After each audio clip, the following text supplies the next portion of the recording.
बिस्मिल्लाहिर्रहमानिर्रहीम। अस्सलाम वालेकुम नादरीन, आप यूट्यूब चैनल देख रहे हैं। मैं इमरान खान हूँ। इस वक्त जो एक खबर आई है वो ये है कि इस्लामी नज़रियाती कौंसल ने मुदाखलत की है आईटी के शोबे में। और इस्लामी नज़रियाती कौंसल का ये कहना है कि वीपीएन का इस्तेमाल गैर शरई है, यानी वीपीएन को इस्तेमाल नहीं किया जा सकता। ये एक गैर शरई चीज़ है। इसको वैसे जो लोग जाते हैं सऊदी अरब में या गल्फ़ कंट्रीज़ में जाते हैं हज करने के लिए, उम्रा करने के लिए और वहाँ पे घूमने के लिए, कारोबार के लिए, उन मुल्कों में तो व्हाट्सएप इस्तेमाल ही नहीं हो सकता और भी बहुत सारी चीज़ें हैं। तो वहाँ पे तो वीपीएन लगा के ये उलमा हज़रात, उलमा इकराम और बाकी सारे लोग रब्ता कर रहे होते हैं। और लेकिन चले वो ये कह रहे हैं कि वीपीएन का इस्तेमाल गैर शरई है। और वैसे हमारे उलमा की एक बड़ी लंबी तारीख है। जब भी उन्हें कभी लगता है कि ये चीज़ उनके अपने मफाद के ख़िलाफ़ जा रही है तो वो गैर शरई हो जाती है। लाउड स्पीकर का इस्तेमाल भी एक दौर में गैर शरई था, फिर हमने देखा ये सारे उसके अंदर ही तकरीरें करते हैं। फिर एक दौर में हमने सुना ये तस्वीर जो है वो गैर कानूनी है। फिर हमने देखा इन सारों के अपने अपने यूट्यूब चैनल भी है, धड़ाधड़ वहाँ वीडियो बना बना के लगा रहे हैं। इनको मशहूरी का शौक भी बहुत ज़्यादा है।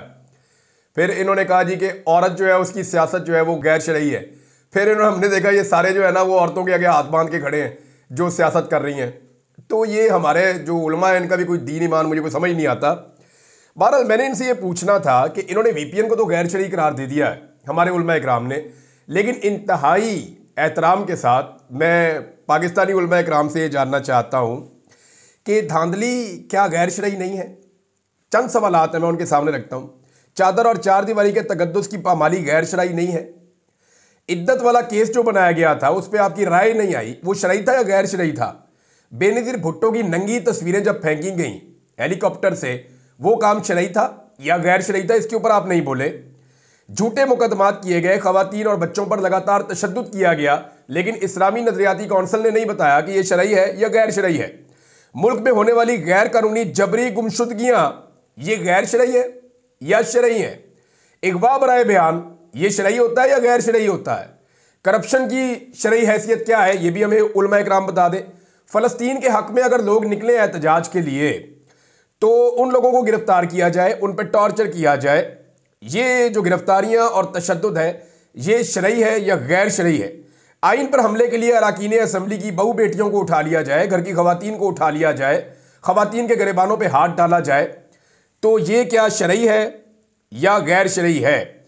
यानी बेशुमार ऐसे मामलात हुए इस मुल्क में, और भी मामलात हैं। यानी मिसाल के तौर पर करप्शन से बचने के लिए इस मुल्क में करप्शन का कानून ही बदल दिया गया।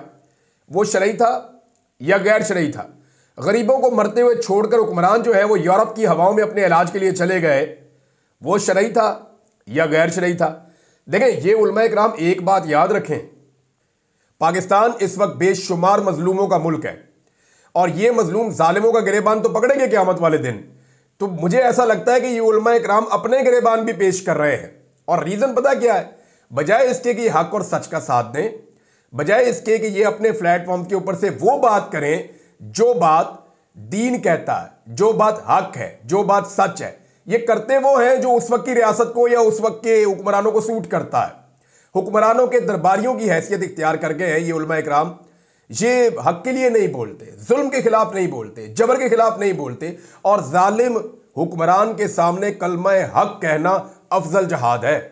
उसके बारे में तो मुझे लगता है कि इन उलमा इकराम को आइडिया भी नहीं होगा। और अगर ये कह रहे हैं ना उलमा इकराम कि वीपीएन का इस्तेमाल गैर शरई है, तो सबसे पहले इस गैर शरई काम में शहबाज शरीफ को पकड़ लें आप। शहबाज शरीफ हर दूसरे दिन कोई ना कोई ट्वीट करके कम्युनिटी नोट लगवा के बैठे होते हैं। इनके अपने बहुत सारे मौलवी हैं जो ट्वीट करते हैं, जिनके स्टेटमेंट सोशल मीडिया पे आते हैं। तो वो ट्वीट कैसे करते हैं? क्या इनके पास कोई मुवक्किल है जो उसको ट्वीट ये कान में बता देते हैं? वो दौड़ के जाता है किसी ऐसे मुल्क में, उड़ता हुआ जाता है, वहां से जाके इनकी ट्वीट करके वहां से बगैर वीपीएन के काम करके वापस आ जाता है।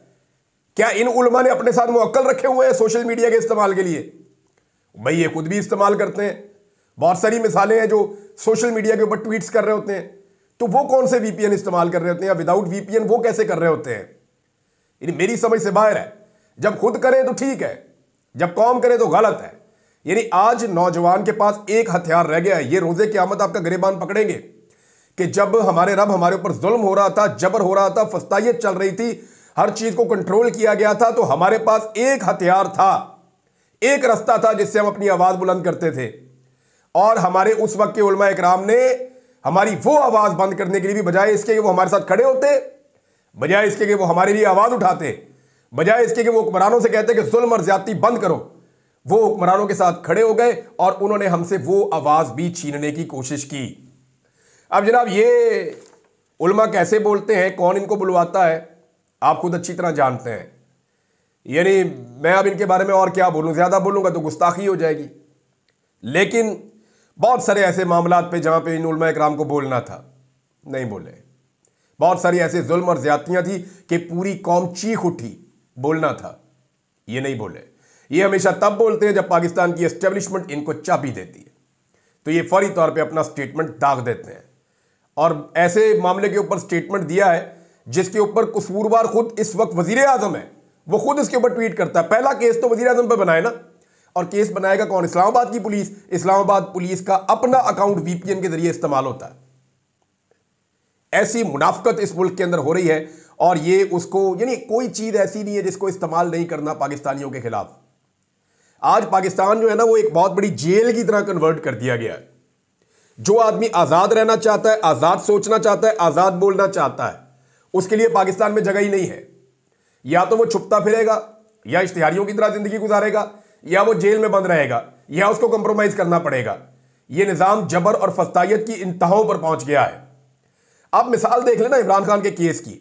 आज उन्होंने उसके एक पहलू पे बात की है, और यह इतना बड़ा मामला है, यह इतना बड़ा मामला है कि अगर पीएमएलएन के दौर में ना, जब नवाज शरीफ पे केसेस चल रहे थे, तो इतनी सी चीज आती थी ना, तो वो 10 प्रेस कॉन्फ्रेंसेस उसके ऊपर करते थे, इतनी सी चीज पे, और पाकिस्तान का मीडिया उसको पोर्ट्रे करता था, हर तरफ खबरें बनती थी उसकी। इतना बड़ा मामला कल एतराफे जुर्म किया है नैब ने, इतने बड़े मामले का कि जनाब ये केस जिसमें इमरान खान को 1 साल से उनकी बीवी को और उनको अंदर रखा गया।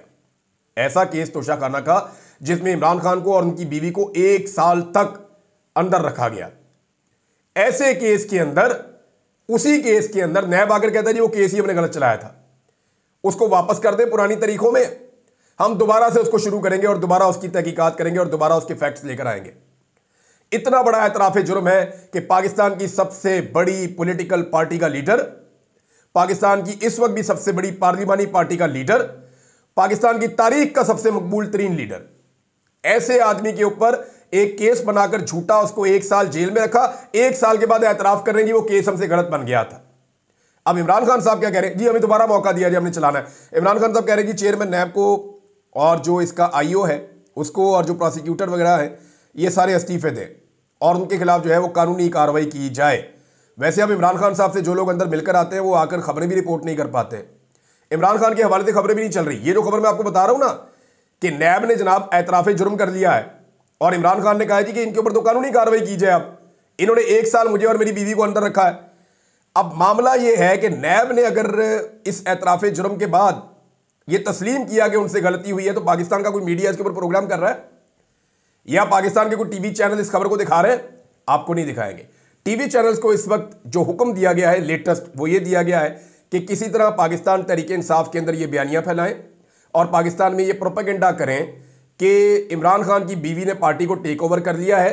दूसरी जानिब जनाब ये कहा जा रहा है कि इमरान खान की बहनें जो है उनके बारे में प्रोपेगेंडा किया जाए कि वो दूसरी साइड को टेक ओवर कर रही हैं और इमरान खान की जेल में मौजूदगी के दौरान अब ये प्रोपेगेंडा इस तरह से फैलाया जाए कि उनकी बीवी और उनकी जो बहनें हैं उनके बीच में पार्टी के लिए रस्साकशी हो रही है। ये इस फ्रॉड पे सारे मीडिया को लगा दिया। मीडिया बार बार बारीक वारदात डालता है। इमरान खान ने बार बार कैटेगोरिकली कहा कि ना मेरी बहनों का कोई ताल्लुक है सियासत से, ना मेरी बीवी का कोई ताल्लुक है सियासत से। लेकिन जब वो इस पे स्टेटमेंट भी देते हैं तो हेडलाइन पता क्या चलती है मीडिया पे? बीवी की सियासत, इमरान खान ने असल बात बता दी। यानी वहां पे भी नहीं लिखते कि एक्चुअली इमरान खान साहब जनाब कह क्या रहे हैं। इस तरह का सनसनीखेज किस्म का ऊपर कैप्शन लिखते हैं। वो रीजन ये है कि एक्चुअली ये नई ड्यूटी लगाई गई है पाकिस्तान के मीडिया की कि तरीके इंसाफ के अंदर इख्तलाफात पैदा करो। कुछ तरीके इंसाफ के अपने बंदे भी हैं, वो भी ये ड्यूटियां कर रहे हैं बड़ी ज़बरदस्त तरीके से और वो बहुत तेज़ी से एक्सपोज भी हो रहे हैं। जितने असासे एस्टेब्लिशमेंट के मौजूद हैं पाकिस्तान तरीके इंसाफ में वो अपने आप को खुद नंगा कर रहे हैं और क्योंकि अब ये टाइम है डिलीवर करने का, लिहाजा वो बहुत तेज़ी से नंगे होंगे और सामने भी आ जाएंगे। इसके बारे में ज़्यादा बात करने की ज़रूरत नहीं है। लेकिन अब क्योंकि इन्होंने अपनी गलती मान ली है तो पाकिस्तान तरीके इंसाफ ने क्या किया? क्या पाकिस्तान तरीके इंसाफ ने 10, 20, 25 प्रेस कॉन्फ्रेंस की? क्या तरीके इंसाफ ने इस मामले को उठाया कि हमारे लीडर को पिछले 1 साल से बेगुनाह जेल में बंद रखा हुआ है और अब जनाब नैब आके कह रहे हैं हमसे गलती हो गई, तो इस गलती के ऊपर नैब का मुहासबा कौन करेगा? यह सवाल तो पाकिस्तान तहरीक इंसाफ को उठाना चाहिए था और दबंग तरीके से उठाना चाहिए था, लेकिन तहरीक इंसाफ ने इस सवाल को नहीं उठाया। देखिए इस वक्त मसला है क्या, पाकिस्तान के अंदर जो इस वक्त हुकूमत है, हुकूमत का और एस्टेब्लिशमेंट का एक बड़ा मसला है, वो ये है कि दो चीज़ें कंट्रोल नहीं हो रही। और ये दोनों चीज़ें ख्वाजा आसिफ ने, नवाज शरीफ ने बरतानिया में बैठकर बड़ा कैटेगोरिकली अपने लोगों के साथ किए हैं। देखिए नवाज शरीफ के पास बरतानिया में कोई 30-40 लोग हैं। ये वो लोग हैं जिनको पाकिस्तान में फ़ायदे दिए गए हैं, जिनके भाई बंधु रिश्तेदार पाकिस्तान के अंदर एडजस्ट किए गए हैं, जिन्हें यहाँ पाकिस्तान में हुकूमत दिहाड़ियाँ लगवा रही है, और इन लोगों ने एक एक दो दो बंदे अपने छोड़े हुए हैं बरतानिया में। ये डायरेक्टली मफाद ले रहे हैं मियाँ नवाज शरीफ से या नून लीग से। अब ये चंद लोग, तकरीबन 30-40 लोग हैं, ये वहाँ पे मौजूद हैं। मीटिंग होती है, मीटिंग में भी यही बैठते हैं। मीटिंग खत्म होती है, सड़क पे आते हैं, सड़क पे सिक्योरिटी भी यही दे रहे होते हैं। कहीं पे नारे लगाने, नारे भी ये लगा रहे होते हैं। यानी जो काम भी मियाँ नवाज शरीफ को पड़ता है पाकिस्तान से बाहर, वो सारा काम यही लोग मिलकर करते हैं। कोई टीम नहीं है, ये एक ही तरह के लोग हैं। यही सिक्योरिटी करते हैं, यही सोशल मीडिया करते हैं, यही ओवरसीज बन जाते हैं, यही आम शहरी बन जाते हैं, यही जब जरूरत पड़ती है कि 4 बंदे एहतजाज के लिए आ जाओ तो यही बैनर पकड़ के वहां पे आ जाते हैं। तो ये बिल्कुल एक महदूद सी क्लास है। जबकि इमरान खान साहब के एहतजाज करने वाले लोग अलग हैं, सोशल मीडिया के लोग अलग हैं। यानी उनके पास कम्युनिटी इतनी बड़ी तादाद में है कि हर शोबे के एक्सपर्ट लोग अपने अपने काम करते हैं, तो उनका मुकाबला तो ये कर नहीं सकते। अब हो ये रहा है कि पाकिस्तान को तो उन्होंने जेल बना दिया, जैसे कि मैंने आपको बताया। यहां पे तो चीजें कर ली इन्होंने बहुत हद तक कंट्रोल। मीडिया इनके कंट्रोल में है, अदालत इनके कंट्रोल में है, एस्टेब्लिशमेंट इनके कंट्रोल में है, या ये दोनों एक दूसरे के कंट्रोल में है, एक दूसरे के काने हो गए हैं। और हर चीज पाकिस्तान में पूरी तरह ब्यूरोक्रेसी से कंट्रोल करके, पुलिस से कंट्रोल करके, दो चीजें हैं जिनको कंट्रोल करने की लगातार कोशिश कर रहे हैं, वो नहीं हो रही, जिसकी वजह से पूरी दुनिया में पता चलता है कि ये पाकिस्तान में ज्यादतियां और जुल्म हो रहे हैं। वो दो चीजें हैं। Number 1 social media. Social media इनके काबू नहीं आ रहा। अब ये बीच में मौलवियों को लेकर आए कि किसी तरह जनाब उलमा इकराम को डाला जाए, उनसे भी जनाब फतवे दिलवाए जाएं और सोशल मीडिया को किसी तरह काबू किया जाए। लेकिन पाकिस्तान क्योंकि सारी दुनिया से पैसे लेता है, तो जो मुल्क सारी दुनिया से पैसे लेता है वो दुनिया की एप्लीकेशंस को पाकिस्तान में बंद नहीं कर सकता। और पाकिस्तान क्योंकि खुद कफील मुल्क नहीं है, हमारी डिपेंडेंसी है मगरिब के ऊपर, लिहाजा इन साइट्स को हम बंद नहीं कर पाएंगे। करेंगे तो बेड़ा गर्क हो जाएगा। ये मुमकिन नहीं है। हमारा तेल नहीं निकल रहा, ना कोई पाकिस्तान में सोने के बहुत बड़े बड़े ज़खायर हैं, ना कोई पूरी दुनिया जो है वो टूरिज्म के लिए पाकिस्तान में आ रही है, ना कोई हमारी एक्सपोर्ट्स इतनी ज़्यादा है कि पूरी दुनिया से हम आगे निकल गए हैं। जनाब हम बड़े गरीब मुल्क हैं, सारों से हम पैसे मांगते हैं, लिहाजा हमें उनकी बात माननी पड़ेगी, हम उनको ब्लॉक नहीं कर सकते। नंबर 1 तो ये बात है। अब ये ब्लॉकेज करने के लिए या कंट्रोल करने के लिए कभी वीपीएन खत्म कर देंगे। अभी वजारत दाखिला ने यह लिखा है, पीटीए खत लिखा है कि जनाब इसको जो वीपीएन गैर कानूनी उनको बंद कर दें। तो कानूनी वीपीएन और गैर कानूनी वीपीएन की तरह डेफिनेशन तो दे देना। और अगर तो पैसों वाले वीपीएन कानूनी है तो वो तो पूरे पाकिस्तानी अफोर्ड कर सकते हैं, क्योंकि जो नॉर्मली सोशल मीडिया इस्तेमाल करने वाली क्लास है ना, वो मिडिल क्लास है और वो इतने भूखे भी नहीं है। वो एक वीपीएन लेंगे और सब आपस में बांटना शुरू कर देंगे, फिर एक और बंदा वीपीएन लेगा, वो आपस में बांटेगा। पाकिस्तान तहरीक इंसाफ ने इस पर कंपेन भी चलाई हुई है और वो ये कोशिश कर रहे हैं कि एक एक वीपीएन लेकर आपस में कंट्रीब्यूट करके सब लोग अपने अपने मोबाइल फोन्स में पेड वीपीएन लगा लें, ताकि उन्हें किसी किस्म की इंफॉर्मेशन की फराहमी में या इंफॉर्मेशन पास ऑन करने में या सोशल मीडिया के इस्तेमाल में रुकावट ना आए, मुश्किलात पेश ना आए। तो एक मामला तो है सोशल मीडिया का, जिसमें मुकाबला हो ही नहीं पा रहा। ना पीएमएलएन मुकाबला कर रही है, ना पीपल्स पार्टी मुकाबला कर रही है, ना एस्टेब्लिशमेंट कर पा रही है। सारे रल के बार बार कोशिश करते हैं, सोशल मीडिया पे बिल्कुल मुकाबला नहीं कर पाते। नंबर 1। नंबर 2, इनके लिए सबसे बड़ा प्रॉब्लम ओवरसीज पाकिस्तानी है, क्योंकि 1 करोड़ से ज्यादा पाकिस्तानी रहते हैं पाकिस्तान के बाहर, बाकी जो 24 करोड़ है वो रहते हैं पाकिस्तान के अंदर। अब वो जो 1 करोड़ बाहर रहते हैं वो ये बताते हैं कि बाकी 24 करोड़ के साथ पाकिस्तान में क्या हो रहा है। वो पूरी दुनिया के अंदर पाकिस्तान के बारे में मुकदमा उठाते हैं। अब ये शक्लें उनको जहां नजर आती हैं वो एहतजाज शुरू कर देते हैं, जहां इनका मुंह नजर आता है। मैं शर्तिया कहता हूं, ये पाकिस्तान के अंदर भी मुंह नहीं दिखा सकते, लेकिन पाकिस्तान में ये अपने आप को बचाने के लिए इन्होंने जेल बनाया हुआ है मुल्क को, और जैसी जेल इन्होंने बनाई हुई है वहां पे ये अपने आप को मैनेज कर लेते हैं। अब या ये पाकिस्तान में रह सकते हैं, या सऊदी अरब में रह सकते हैं, या ये किसी गल्फ कंट्री में रह सकते हैं जहां पे किसी किस्म की जमहूरियत नहीं है, जहां पे बादशाहत है। वो बादशाहत के अंदर जो है ना अलाउ नहीं करते कि आप किसी के बाद एक जमहूरी बात करें या कोई आप खुल के अपनी आज़ादी है सारे राय का इस्तेमाल करें, आप वहां कर नहीं सकते। तो ये ऐसी जगहों पे तो रह सकते हैं, लेकिन ये किसी भी ऐसे मुल्क में जहां जमहूरियत है या आज़ादी है वहां पे ये नहीं रह सकते। कारोबार ये वहां करना चाहते हैं, पसंद इनको वो वाले मुल्क हैं, पसंद इनको यूरोप है, पसंद इनको अमेरिका है, पसंद इनको ऑस्ट्रेलिया है, स्कैंडिनेवियन कंट्रीज है, ये वहां जाना चाहते हैं, लेकिन वहां जमहूरियत है, एसेट्स इनके वहां पड़े हुए हैं, बच्चे इनके वहां रहते हैं। अब ये वहां कैसे जाएं? ओवरसीज पाकिस्तानी इनके लिए दूसरा सबसे बड़ा मसला बने हुए हैं। इन दोनों मसलों को टैकल करने के लिए फिलहाल ये ताकत का इस्तेमाल कर रहे हैं। जावेद चौधरी ने एक बात की नवाज शरीफ के बारे में। उन्होंने कहा कि नवाज शरीफ का खानदान जो है ना, ऐसा लगता है कोई मकाफाते अमल हो गया इनके साथ और अल्लाह ताला इनसे नाराज हो गया, और अब ये जहां जाते हैं ना लोग इनको बुरा भला कहते हैं। ये अपनी मर्जी से मूव नहीं कर सकते, अपना चेहरा किसी को दिखा नहीं सकते, सारी जिंदगी की इज्जत खाक में इनकी मिल गई है, तो इनको अल्लाह से माफ़ी मांगनी चाहिए। मैं ना जावेद चौधरी साहब से एक छोटा सा इख्तलाफ करता हूं माजरत के साथ। देखिए, अल्लाह रब्बुल इज़्ज़त माफ़ करने वाला है, अल्लाह से आप माफ़ी मांगे वो एक अलग बात है। अल्लाह ताला बड़ा माफ़ करने वाला है, वो रहीम है।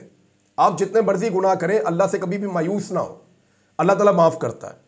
लेकिन हुकूकुल इबाद अल्लाह माफ़ नहीं करता। ये मैं आपको फिर बता रहा हूँ, जावेद चौधरी साहब को चाहिए किसी आलिम दीन से पूछें या रिसर्च करें। अल्लाह वो गुनाह तो माफ़ कर देगा जो रिलेटेड है अल्लाह और उसके बंदे के बीच में, लेकिन अल्लाह रब्बुल इज़्ज़त हुकूकुल इबाद को माफ़ नहीं करते हैं। वो आपको जाके लोगों से माफ़ी मांगनी पड़ेगी। जुल्म इन्होंने लोगों के साथ किया, माफ़ी अल्लाह से मांगे। मेरा मालिक माफ़ करने वाला है, लेकिन उसने कहा कि हुकूकुल इबाद की माफ़ी नहीं दूंगा। इन्होंने लोगों पे जुल्म किया, जबर किया, चादर और चार दीवारी का तकद्दुस पामाल किया, खवातीन और बच्चों को उठाया, मारा, रुसवा किया, जबरी गुमशुदगियां की। अल्लाह से माफ़ी तो मांगे, लेकिन हुकूकुल इबाद जाके इंसानों से भी माफ़ी मांगे। इन्हें हाथ जोड़ के पाकिस्तानियों से माफ़ी मांगनी होगी कि हमसे गलती हो गई। हम जूते पॉलिश करने में इतने मगन हो गए थे और हमें इक़्तिदार में एस्टेब्लिशमेंट की गोद इतनी पसंद आ गई थी कि उस नशे में हमें पता ही नहीं चला कि हम इंसानी हकूक़ की पामालियों का हिस्सा बन गए। तो अब हम उनका हिस्सा नहीं है। कोई इस तरह की बात ये करें तो इनको माफ़ी मिले।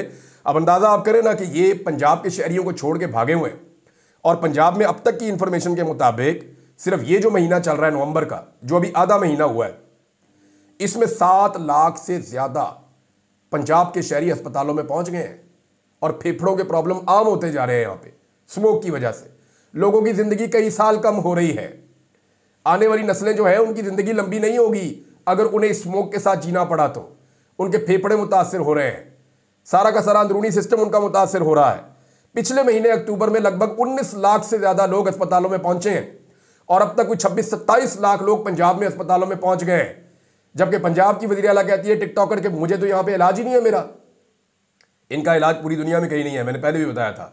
इनका इलाज सिर्फ डॉक्टर इमरान अहमद खान न्याजी के पास है। वो अडियाला जेल से बैठ के इनका इलाज करेगा। जब वो बाहर आएगा तो इनकी बड़ी सर्जरी करेगा, ये बिल्कुल ठीक हो जाएंगे, भले चंगे हो जाएंगे ये। और झूठ बोलते हैं जी कि पता नहीं पैड़ा थायराइड को पता नहीं प्रॉब्लम है, पूरी दुनिया में उसका इलाज है। वो सिंध वाले कह रहे हैं इत्थे आओ असी इलाज कर देने हैं, आप बिला वजह भाग भाग के जो है वो यूरोप में जा रही हैं। बहरहाल नाज़रीन, इसको यहाँ रोक लेते हैं। अब तक के लिए इतने, अपना ख्याल रखिएगा, अपने इस चैनल का भी। अल्लाह हाफ़िज़।